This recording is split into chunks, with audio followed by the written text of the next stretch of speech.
This is a production of Cornell University.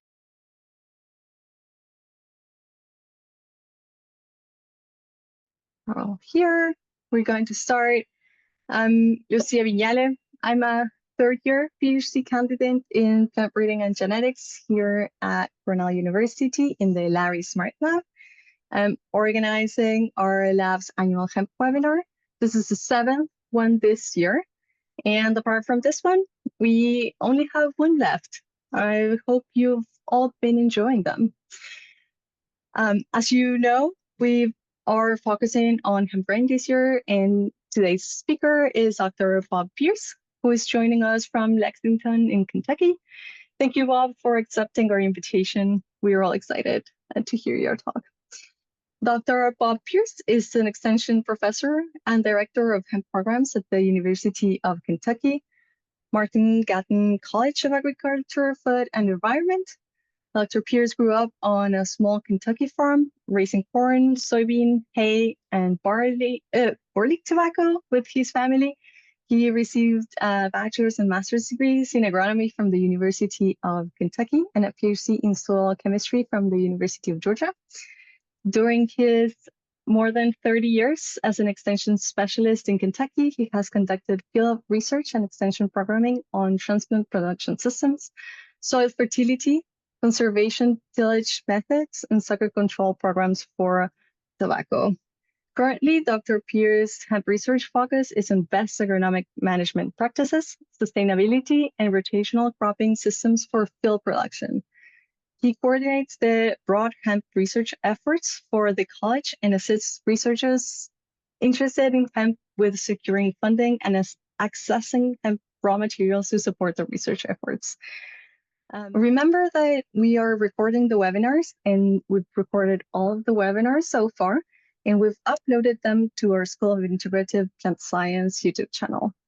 And without further ado, please, Thank you very much for the introduction, and appreciate it, everybody, for joining today and listening to this talk. So I've made a slight adjustment to my title. This is one of those things where you agree to do something and then it's time to submit the title. So you submit, the first thing that pops into your mind, and then you start preparing for it and you think, well, why did I submit that? Because I think it would be a bit premature at this stage for me to say that I'm going to talk about the best management practices for agronomic practices for grain hemp, because we're still in the process of developing those. And so I think a better title for this topic is that we're going to talk about better agronomic practices for grain hemp.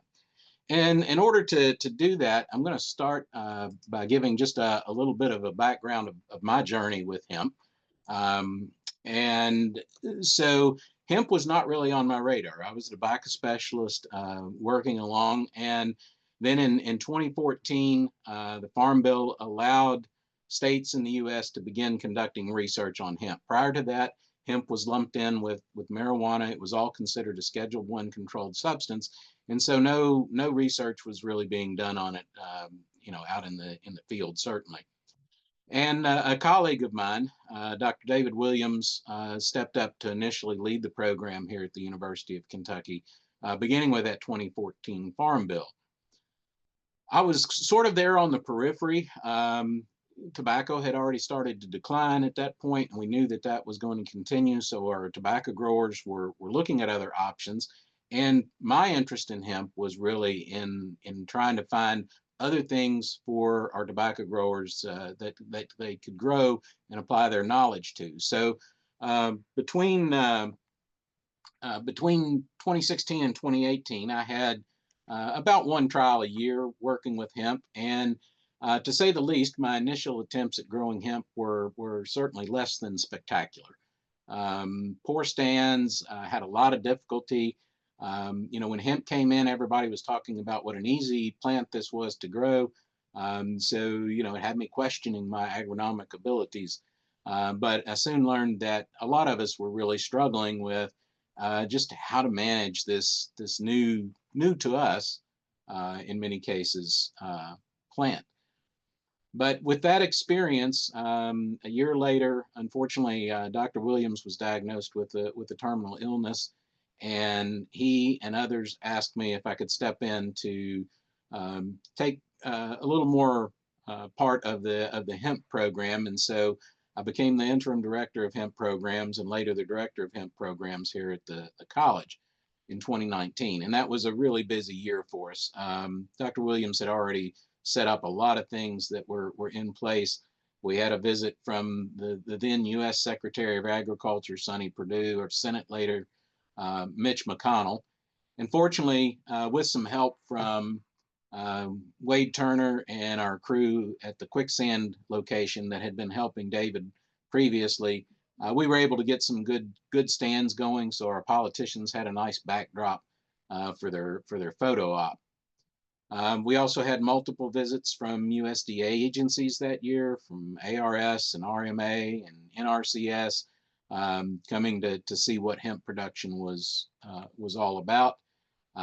We had a massive field day, over 600 people from 25 different states in the U.S. and I think 4 or 5 different countries came that year to in August to view our plots.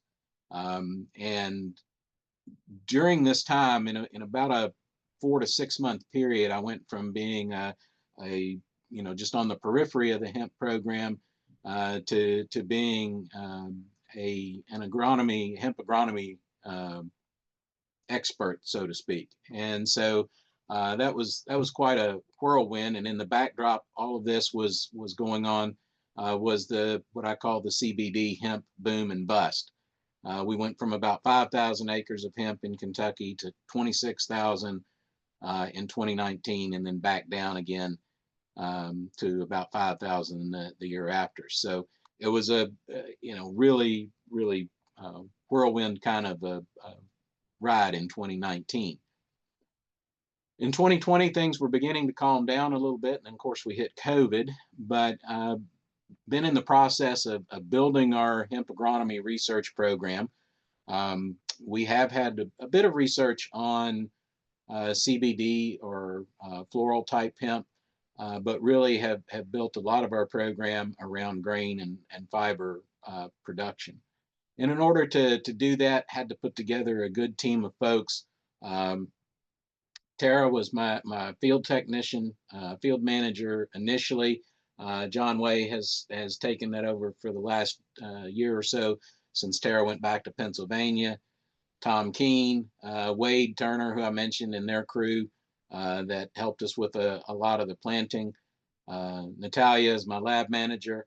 Manahar and Andrea, postdocs in my lab working on seed quality, seed germination issues.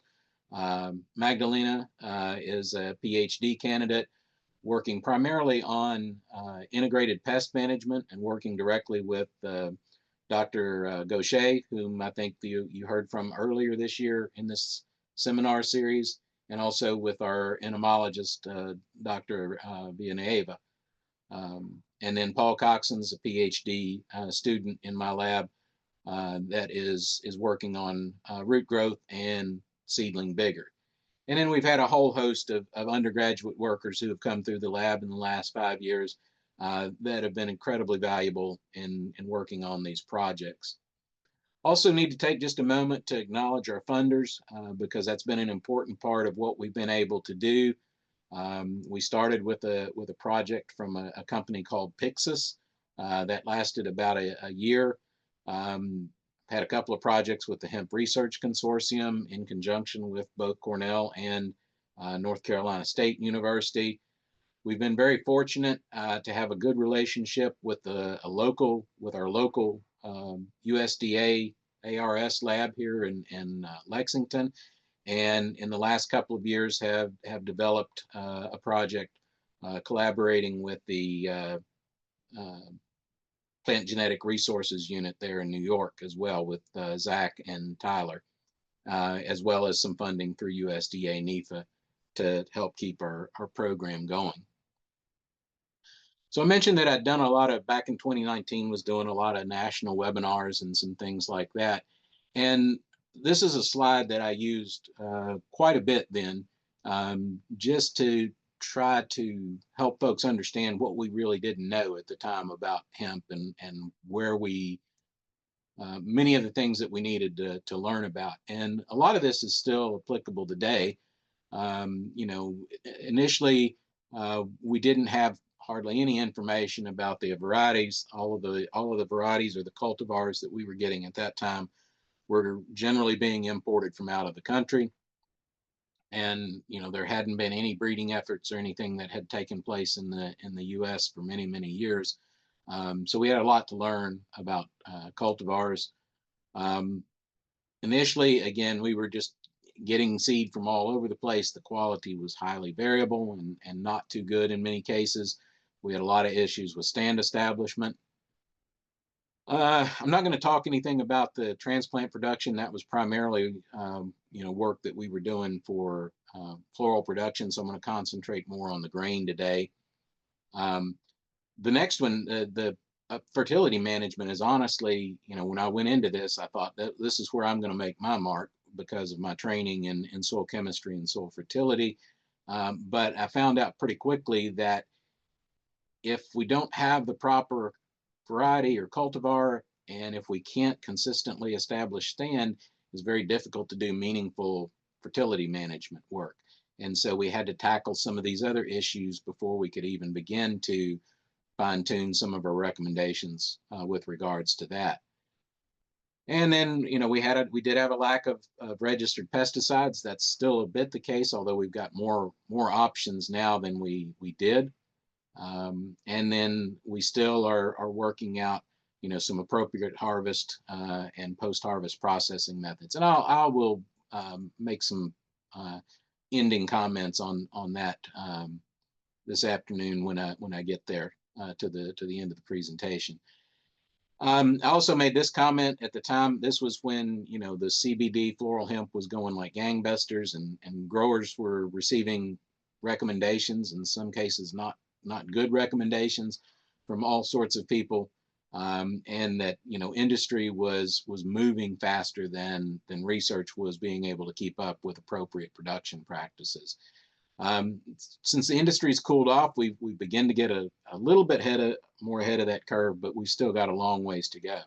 So I'm primarily going to kind of focus on the things that my group, my lab has been doing around cultivars and seed quality and stand establishment in hemp today. Those are going to be my focus areas for today.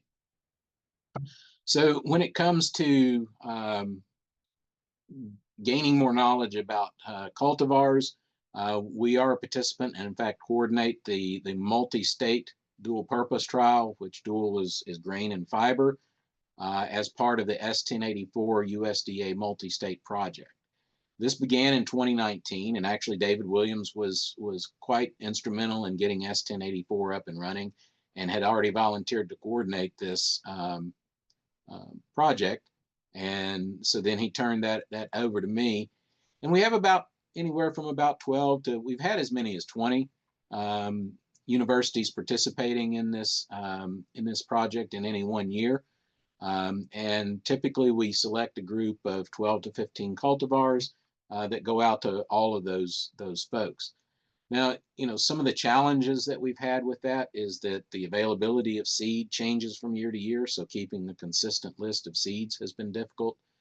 Many of the owners of these cultivars require material transfer agreements.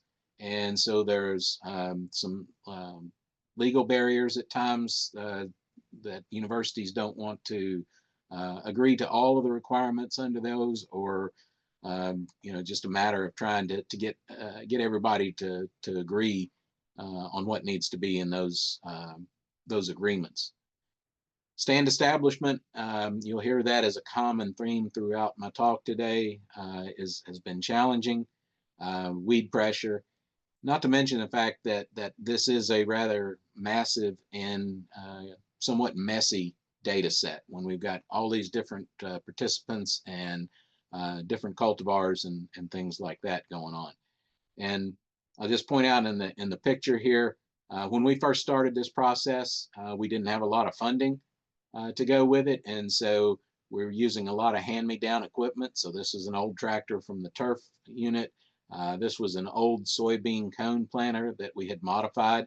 It was a 16-inch planter, and in order to get the narrow rows that we wanted, we actually had to drive 2 passes over every row of plants in order to get the row spacing that we wanted. So quite a few challenges. We just recently published, and this just came out in January of this year, the first 3 years from 2019 to 2021 of the multi-state data. Want to acknowledge Dr. Zach Brim at the University of Florida and his student Ajit, who dove into this massive, messy data set and did the analysis and really wrote the first draft and led that publication effort, and to all the co-authors for getting this information out there. And I'm just going to share with you a couple of excerpts of this data. 2019, I don't even think we knew enough, or we hadn't developed the program enough to request that everybody do a stand count prior to harvest, so we didn't have data for that year. But for 2020 and 2021, we got some plant population data at harvest. In 2020, well, in 2019, everything was planted at the same rate, just a straight number of kilograms per hectare of seed, regardless of germination or seed size. In 2020, we corrected for germination, and finally in 2021, we corrected the seeding rates for both germination and seed size, so that we were approaching a target of about 1.5 million seeds, live seeds per hectare. And you can see that, again, getting back to our theme on stand establishment, our established stands, or our harvested stands, on average were only about 1/3 of that target. And you can see across our different locations, there was a wide range of populations. We only had 7 cultivars that were consistently included in the trials over those years. Anka, CFX1, Katani, and X59 were all of Canadian origin, and the others were of Eastern European origin of the cultivars that we had. And in all of these next sets of graphs, you'll see those 7 cultivars. Our locations are color coded, starting with kind of the dark purple and going to a lighter purple, and then coming to a light green and going to a darker green. That represents a north-south gradient, with purple being the northernmost and the dark green being the southernmost of the locations. Incidentally, we did have, during this same time frame, we had locations attempted in Alabama and Louisiana, but they never were able to get enough stands or enough yields at that time to be put into the data set because of some of the challenges. If we look at grain yields, pretty low in 2019. Everybody was really just kind of in a learning mode at that point. 2020, 2021, we did a little bit better, but you do begin to kind of notice this north-south gradient with some of the more northern locations doing well. In Kentucky, where these light green bars down here at the bottom, we really struggled. In 19, we did okay. We had some decent yields there, but in 2020 and 2021, we were struggling with establishment. After 21, we made some changes to our rotation and to our planting methods, and things began to improve after that. Overall, X59, CFX1 out of this group of cultivars, tended to be the ones that had the best grain yields, and those are indicated by these solid black dots with the error bars on them. That was the overall locations means for those cultivars. Our fiber or straw yield, again, very low in 2019, quite variable in 2020, and you really, with fiber yields, you really start to see this north-south gradient in yields there. Anka and some of the Eastern European cultivars generally, on average, were a little bit better a little bit more consistent for fiber production than CFX and X59. So, we've learned a lot from those early seasons about which varieties are better suited to certain uses. We're working on compiling the 2022 to 2024 data, and hopefully we're already beginning to work on a publication for that. I'll just give you a quick summary and apologize I don't have a nice pretty graph put together yet for the 2024 data. So we've got locations across the top here, cultivars going down this way, and our cultivar averages, this is for grain yield across all locations, over here on the far right hand side of the table. A couple of things that I'll point out. You can see we have gotten a little bit better, certainly in our locations in Kentucky, going from some sub 500 pound yields to approaching 1,500 pound yields in this trial. Of course, we all like to figure out what Heather Darby up at the University of Vermont is doing, what her secret sauce is for getting these kinds of yields. She had a really good production year up there. And overall, we're seeing, we've got some cultivars like Futura 83 that are performing fairly consistently across a large number of locations. So we're definitely seeing some improvements in that variety trial program. When it comes to fiber production, similar sort of thing. Here we've got Ursa Alta, which of course is developed at Cornell, being the overall the best fiber producer that we had in the multi-state last year. Of course, it didn't produce much seed. We only had seed at our grain really at the Kentucky location, but we harvested it really late there. So, we're beginning to amass a body of information about at least some of these different cultivars over a wide range of conditions. And I wanted to put this up here because in addition to the multi-state cultivars, which are these here on the left-hand side of this graph, and again, we've got our yields now approaching 1,500 pounds of grain, raw grain per acre. We had some additional cultivars that aren't in the multi-state trial that we were just trialing locally, where we're actually even getting better yields than that. And some of these are experimental cultivar breeding lines. Some of them are hybrids. So we tested our first hybrid about 2 years ago, and we're getting more and more hybrids into the trials. So I'm very optimistic about our opportunities to improve yields through better cultivar selection. And I think it's just been a very short time over the last 4 or 5 years, and we're already beginning to see some pretty significant improvements there. So I'm very optimistic about seeing that continue.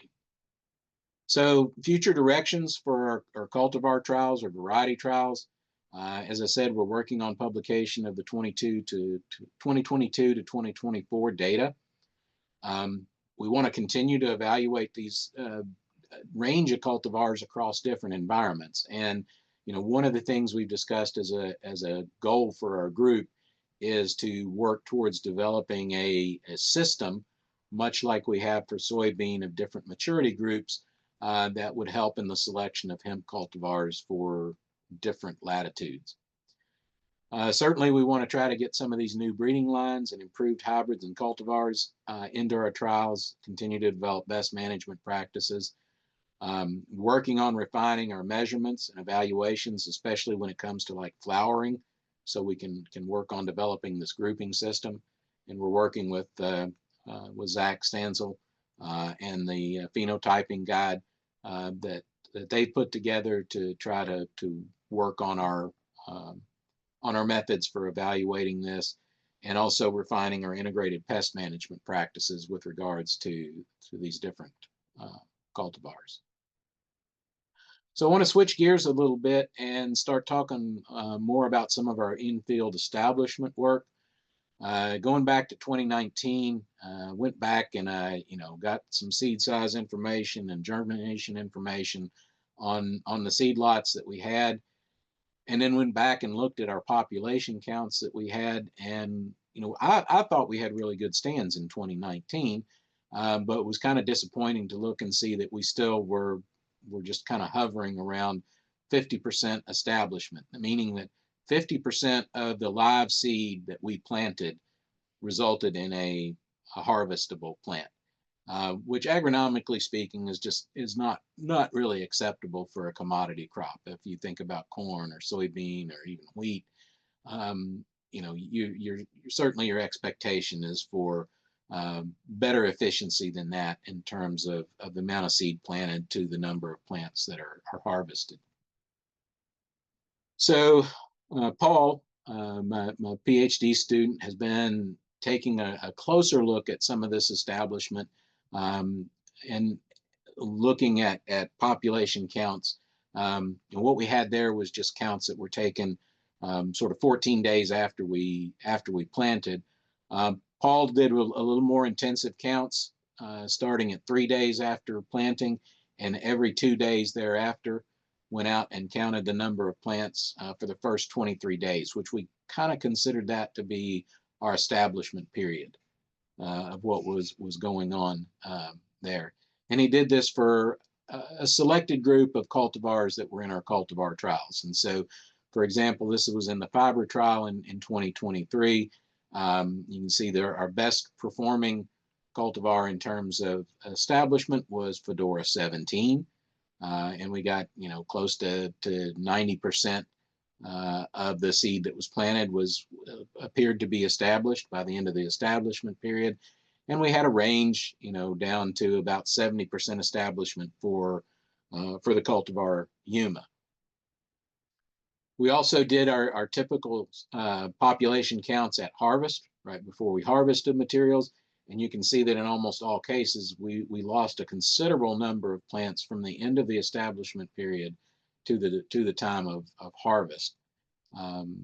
So not only do we have the initial establishment, we also have this loss of plants that's occurring, and that's been something that's been pretty consistent throughout a lot of our trials. For a dual purpose trial in 2023, lower target population of 32 plants per linear meter.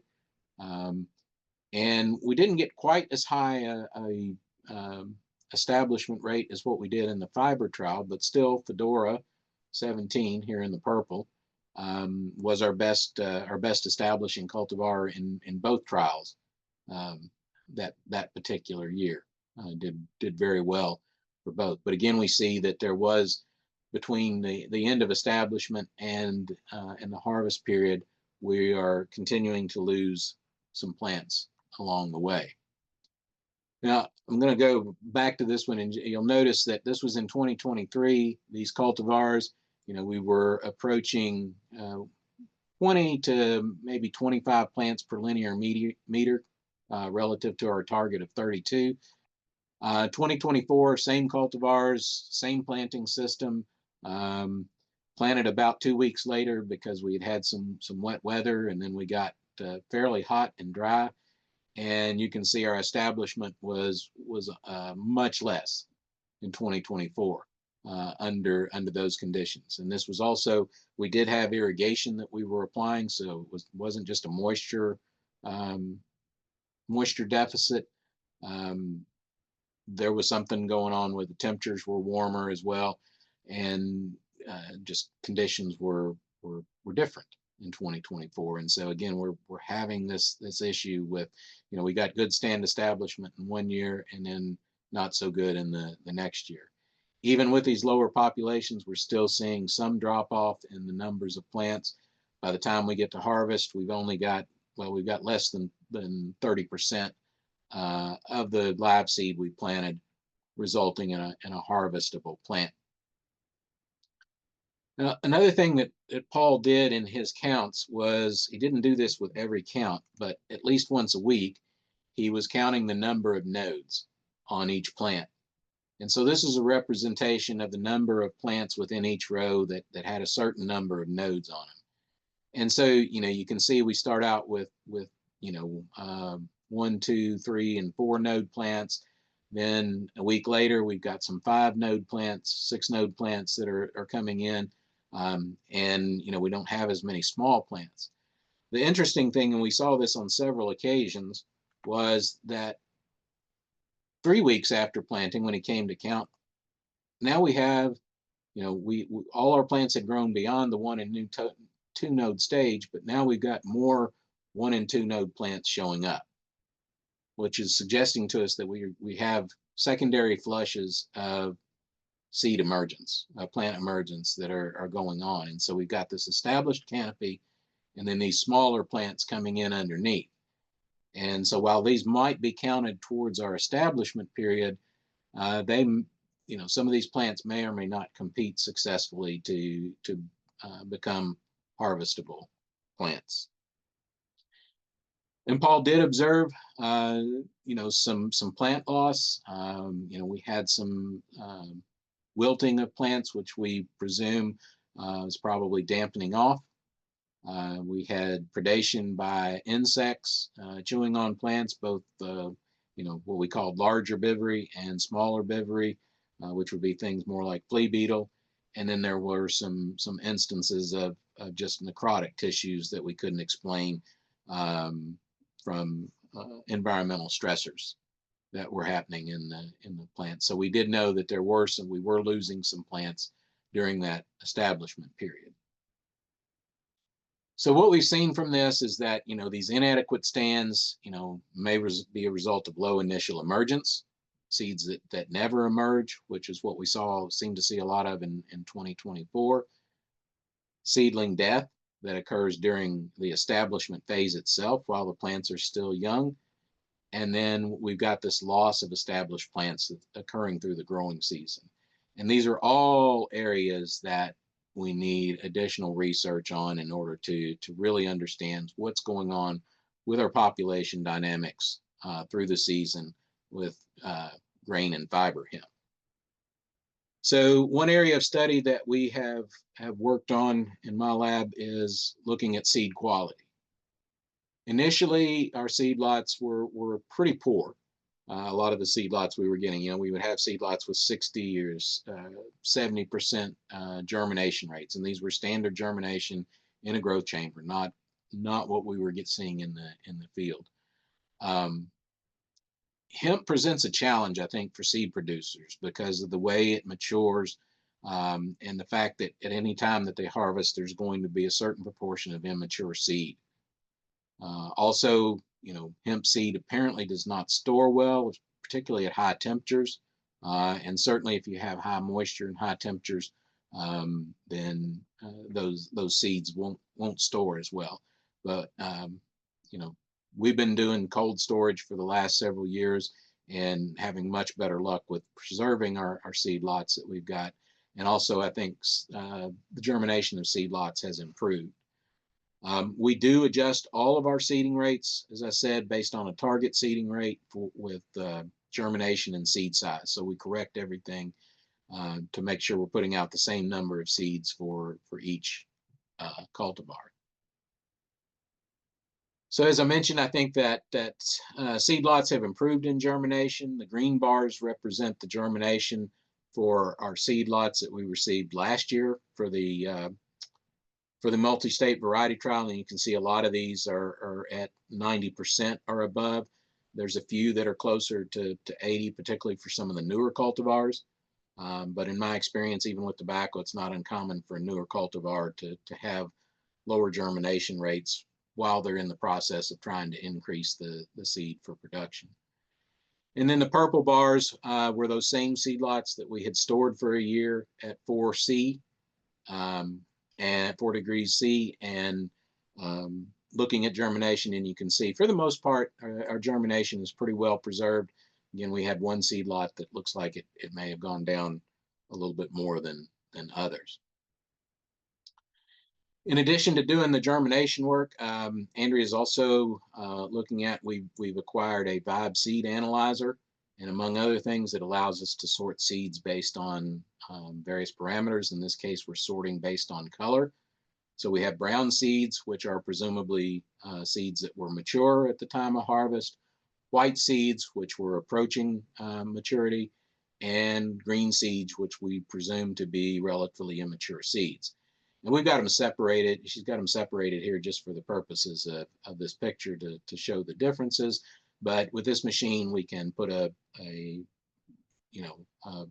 sample of seed in there, and it will come back and give us the proportions of brown, white, and green seeds.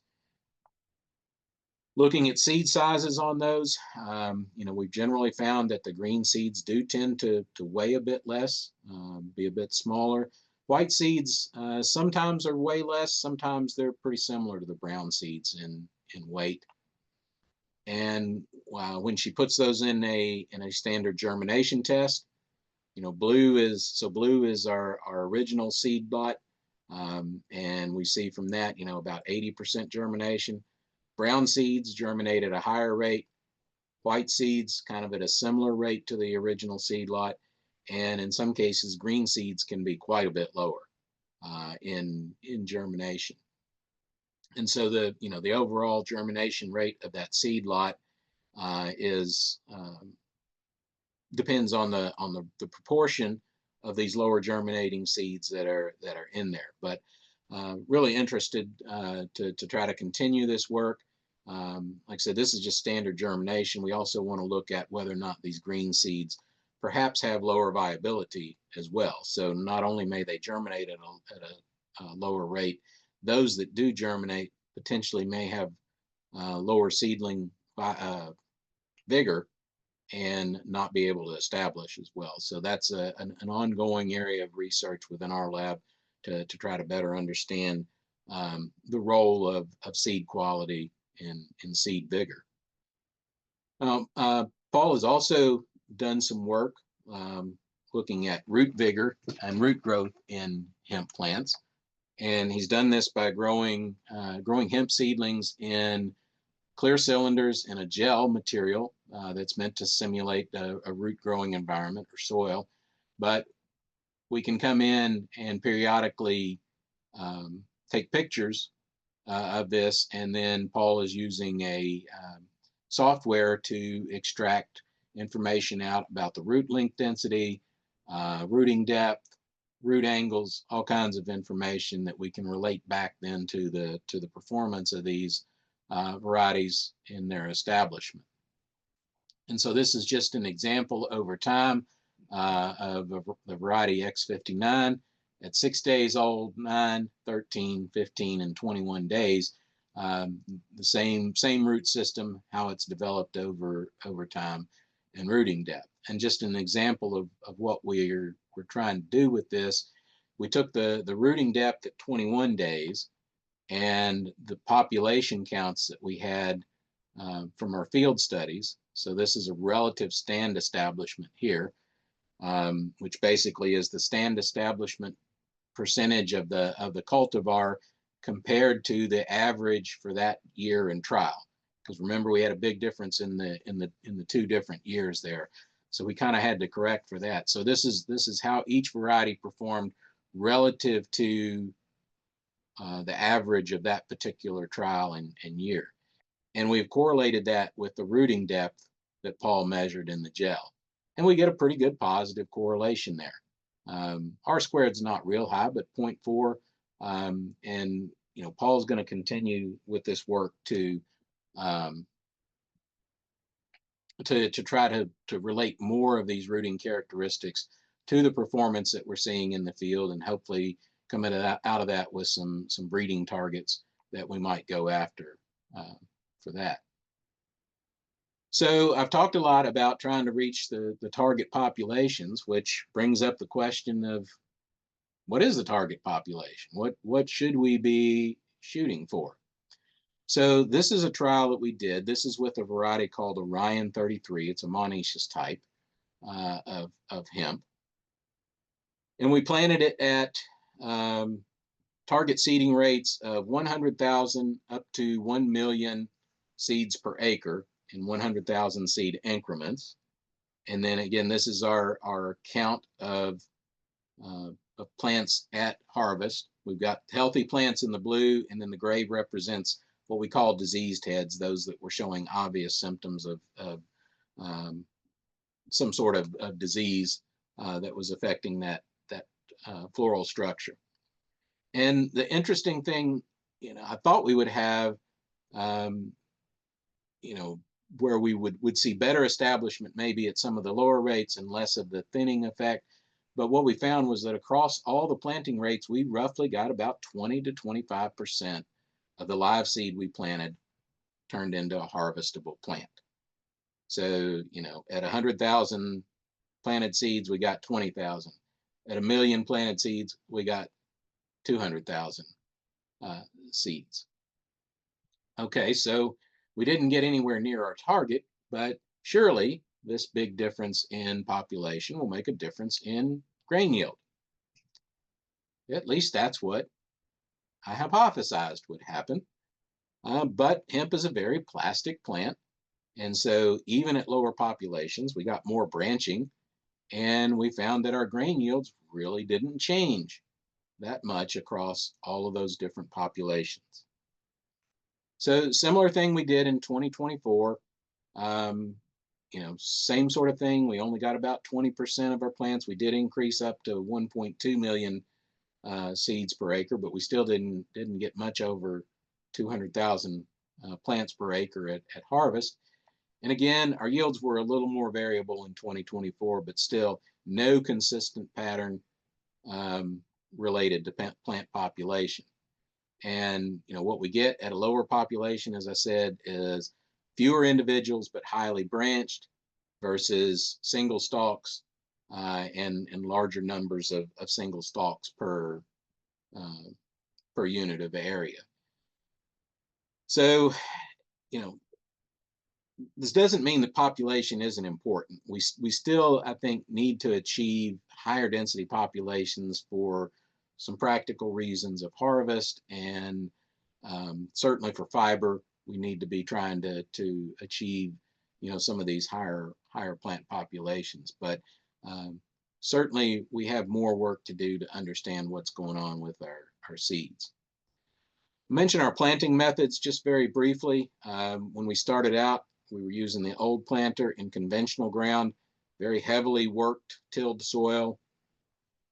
In 2020 and 2021, we did not have good results with this method. So beginning in 2022, we shifted to a no-till planting in our system, where we were going into a wheat cover crop that had been sprayed to kill that down. We also went from a planting depth of about a 1/4 inch deep, or about 3/4 of a centimeter. We went to about 2 centimeters deep, or 3/4 of an inch deep in this planting method. And one of the reasons for that is that with where we do the tillage and we have that very fine seed bed, we had a lot of issues with soil crusting and our plants not being able to break through that crust very easily. Whereas with our no-till system, this was our 2024 stands here. We're getting better establishment out of that no-till system, although we still have some rather large gaps in some of our rows when we're still not achieving our target population goals even with that.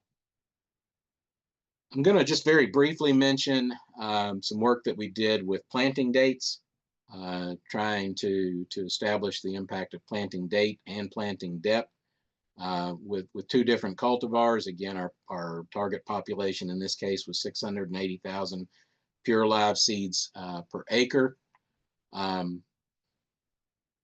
Tara Caton, who was my field manager at the time, kind of was over a lot of this work. And, about the only consistent thing that we saw was that generally we did get better stands with deeper planting. The planting date variable tended to be more impacted by what happened immediately after that planting date. We didn't see a consistent trend early to late with planting date, but we did tend to see better results out of our deeper planting. Same with our 2022 thing. We did see in this trial, the light green bar was our populations at the end of establishment, and the blue bars were at harvest. And so like we were seeing in a lot of our earlier studies, well, a lot of our later studies as well, but like we've seen in a lot of these studies, we're losing a lot of plants throughout the season to various losses there. Grain yield in 2021, very little impact of planting depth at the early planting dates. As we got later, deeper planting date was more advantageous. Then in 2022, it was kind of the opposite. In the early planting dates, we had an advantage for deeper planting than we did in the middle dates, and then at the late date again, an advantage for deeper planting. So overall, just quickly summarize the yield results on this. We did find that we tended to get better yields with deeper planting. So that's the direction that we've moved in. We've now gone ahead and even moved a little bit deeper. We're more like now between an inch deep, so about 2 to 2.5 centimeters on average is what we're shooting for now with our planting depth. So just to kind of wrap up, there are some remaining challenges. We do have a herbicide. Sonolin or ethafluoralin is the active ingredient in that, has recently been labeled for use on hemp. We've used it the last couple of years in our variety trials, but there are certain weeds like the yellow nutsedge that's in this picture that are not controlled by that. So there's still some weed control issues that we're going to have to tackle. Insect pests and diseases like Fusarium head blight. The most prevalent one that we have here in Kentucky, and the most prevalent insect pest that we got on our grain crops, hemp crops, is corn earworm. And this integrated pest management is something that Magdalena has been working on in my program. Some other challenges that we're facing, and that I think our growers will be facing if we commercialize production in grain hemp, is when to harvest. Officially our target is at 50 to 75% brown seeds. But is this true across all locations? Is this true for all cultivars? These are things that we need to work out. Plus, it's just hard to know. Even when you're out there looking at them, it can be really difficult to assess when you're at this point of 50 to 75%. If we harvest too early, we get too high of a proportion of immature seed. They're high moisture and cause problems for drying down. If we're too late in harvesting, then we've lost seed. We've had losses to birds. That continues to be a problem as well. So those are things to be worked out. Plus, if we move to commercialization, we've got a lot of logistics in harvest to work out. And this is a picture from 2023. I'm not sure why Paul is smiling in this picture, because he's just climbed out of the back of that combine from about 30 minutes of trying to clean out this massive wad of fiber that was tangled up in our straw beater in there. And this was a common occurrence. We'd have to do this several times a day to clean out that machine. And so this is definitely a challenge for moving forward with grain hemp for us. With that, I know I went through a few things a little bit fast there, but I'm going to stop at that point and see if we have any questions. Thank you, Bob. I might read the first questions. We have a couple minutes left. Yeah. Thank you for sharing and explaining, Bob. What do you think are the main factors for Kentucky not doing as well as, for example, New York, Vermont, or even Montana for grain and fiber? Is it the latitude versus the source of the seeds, or is it moisture or rain or something else? Well, I think part of it we don't know. I don't believe it's the seeds because we're all using the same source of seeds in that multi-state trial. Um, I I think the latitude has a lot to do with it, and maybe soil temperatures playing something of a role in that. But that's something that I think we're striving to try to figure out um, a little bit better. Um, but I think a lot of it does have to do with just the latitude. And if you look at, a lot of the early cultivars that we had, um, they were developed at northern latitudes, and then we're trying to adapt them to the south. Some of the newer ones that we have coming along that have been adapted specifically for southern latitudes are performing more consistently in our area. That is good So to know. all right. So the next question is whether or not we evaluate fiber quality as part of the dual crop trials. We're not really looking at specific fiber quality like the tensile strength or anything like that. About as far as we go with that, we are doing a simple decortication. So we're looking at the ratio of bass to herd with that, but we're not specifically looking at the um, fiber quality parameters right now. All right. The next question is in Kentucky. How many acres are being grown and how many farmers are growing the varieties that we're studying? Well,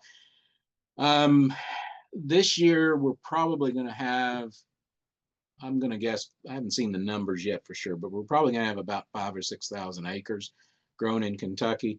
The vast majority of that is going to be cannabinoid hemp still. That market has come back a little bit in Kentucky. And so there's only probably going to be less than, well, maybe about 100 to 200 acres of fiber hemp that are grown. And yes, they are growing a variety that we have recommended from our trials, and maybe 30 or 40 acres of grain hemp that I know of in the state. So most of what's being grown currently is not grain or fiber, but we're working to change that.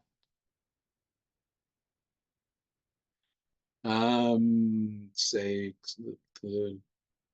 please explain the differences between live seeds versus the total number of seeds, and then seed quality with germination rate. For example, 66% germination rate is for all seeds. Yes, when I say a 60%, 66% germination rate, that's basically taking the seed that we've received, the whole sample out of the bag, and testing it in a standard germination test. So that's of all the seed that's there. And when we make that correction and we say we are planting pure live seed, we're assuming that if we have germination in a standard germination test, then it is a live seed. And so what we do then is we determine our total number of seeds per acre or plants per acre that we're targeting, and then back calculate from that to only plant live seeds. And then we also make an adjustment for the seed size because there's quite a range of seed size in there, and make an adjustment for that. And for a grower, as we move towards seed certification, that information will typically be on the seed tag that a grower can use, germination and the number of seeds per pound. Bird predation is another major factor. Did Paul see any loss of seed due to bird predation? We should try some seed coatings. I agree. We probably do need some seed coatings to deter bird predation. Paul didn't specifically mention that. I will mention that with that old cedar that we had, the old red one that I showed, the first year we were doing it, I remember riding on that thing, and we'd made a pass down the field with it, and we were coming back up the next row, and I looked over, and there was a whole flock of mourning doves on the plots that we had just planted, and they were strangely walking in straight lines down the rows that we had planted. So I agree. I think bird predation of seed is potentially another major issue. What type of pre-emergent would you recommend for fiber hemp? Well, the only one that I know of that's labeled is the sonolin, which is ethafluorolin from a company called Gowan. So that's the only one that's actually labeled. We do use in our no-till plantings, we are using glyphosate as a burn down, and it's not technically labeled for that use yet, but that is what we've been doing there. All right. What is the ideal pure live seed to plant for grain, fine bast fiber, herd production goals? Not sure, Sarah, what you mean by, if you're asking about the what variety is best for each one of those, or the actual seed target numbers. If we're talking about seed target numbers, what we're currently planting for grain, we're planting the 680,000 seeds per acre. And for fiber, we're shooting more for about 1 million seeds, pure live seeds per acre. Obviously, you see our results. We're not getting too close to that, to those targets. Follow-up question on the fiber quality. Do you know which university or research organization is looking at agronomic effects on fiber quality? I don't know. I think North Carolina State is doing some work. They have some work going on with that, and I see James has just put into the chat there that the ARS unit in Louisiana is developing some fiber standard, or was going to be developing some fiber standards. But you know, I do think North Carolina is working with their textiles group as well. And James has indicated that they just sent some samples to the ARS in Louisiana. Given that the grain yield does not change at different planting rates, what is the optimal planting rate for practical harvest with a combine, avoiding the branchiness? Luis, I think we're still primarily at that 680,000 range.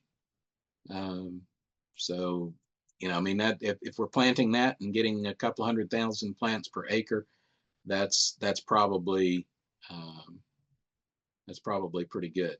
So I see we have a few more questions. We do, but we will try to finish at 2. So thank you, everyone, okay.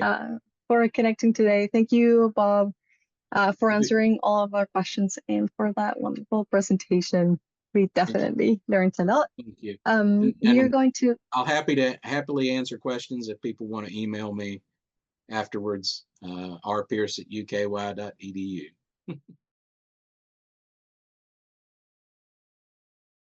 This has been a production of Cornell University, on the web at cornell.edu.